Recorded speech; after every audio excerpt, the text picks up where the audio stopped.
হাইকোর্টের একটা রায় আছে, যে রায়ের পরিপ্রেক্ষিতে কিছু অ্যাকশন নেব, কিন্তু রায়টি এখনো আমাদের হাতে আসেনি। এখানে জেলা প্রশাসকের এক লিস্ট বা বিআইডব্লিউটি এর এক লিস্ট, ওটা হবে না, লিস্ট একটাই হবে রায়ের আলোকে। এখানে যে হোটেলগুলো আছে, যে হোটেলগুলোর নদী দূষণ করছে, তাদেরকে আমাদের পরিবেশ মন্ত্রণালয় থেকে শুধুমাত্র ফাইন করা হয়। আমি বলে শুধু ফাইন করলে হবে না, একটা দুইটা করে বন্ধ করে দিতে হবে। রায়ের কিছু বিষয়গুলো আমরা আলোচনা করছিলাম এবং রায় চিন্তা করি যে কী কী হতে পারে।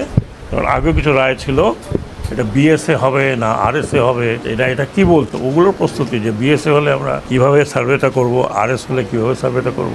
এই রায়টা আসার পরে এটা দেখতে হবে যে বিএসএ খতিয়ানে হচ্ছে না আরএস খতিয়ানে হচ্ছে। বাঘখালির মুখটাও আমাকে ডিসি সাহেব বলেন এখানেও একটু ড্রেজিংয়ের প্রয়োজন আছে। আমরা একটা ড্রেজার বেস এখানে তৈরি করার স্থাপনা করার জন্য সবই আমাদের পরিকল্পনাগুলো সব রেডি আছে, শুধু জায়গা ছিল না, যেটা জায়গা ডিসি এখন আমাদেরকে দিয়েছেন ড্রেজার বেসের জন্য জায়গা। এই ড্রেজার বেসের কাজগুলো শুরু হবে খুব তাড়াতাড়ি। একই সাথে এখানে যে হোটেলগুলো আছে, যে হোটেলগুলোর নদী দূষণ করছে, তাদেরকে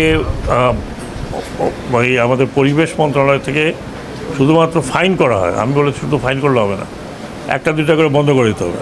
বছরের পর বছর তারা ফাইন দিয়ে যাচ্ছে, 2 লক্ষ 4 লক্ষ টাকা ফাইন দিতে তো কোনো অসুবিধা নেই।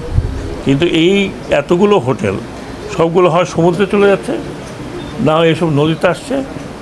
যেমন ঢাকা শহরের বুড়িগঙ্গার নদীর পাড়ে গেলে আর 1 মাস থেকে তীব্র একটা গন্ধ শুরু হবে, দুর্গন্ধ। ও মাছ নাই, কিচ্ছু নাই, কোনো জলপ্রাণী ওখানে নাই। এরকম আমাদের এই সমুদ্রগুলি, নদীগুলি যদি এরকম হয় তাহলে তো খুব খারাপ অবস্থা। আমি এটাও বলেছি যে ভবিষ্যতে এই নদীতেও আপনারা যাতে পর্যটনের কিছু ব্যবস্থা করা যায় কিনা, এই যেমন ইয়ট থাকতে পারে, নৌকা থাকতে পারে, নৌ ভ্রমণ হতে পারে।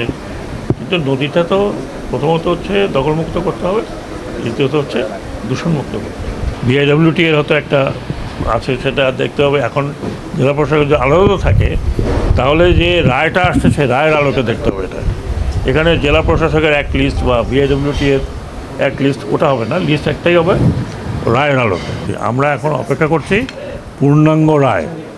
পূর্ণাঙ্গ রায় পেলে তখন দ্রাঘিমাংশ আর অক্ষাংশ নিয়ে করব, না আপনার যেখানে আরএস আর বিএস খতিয়ানের মধ্যে সেভাবে করব।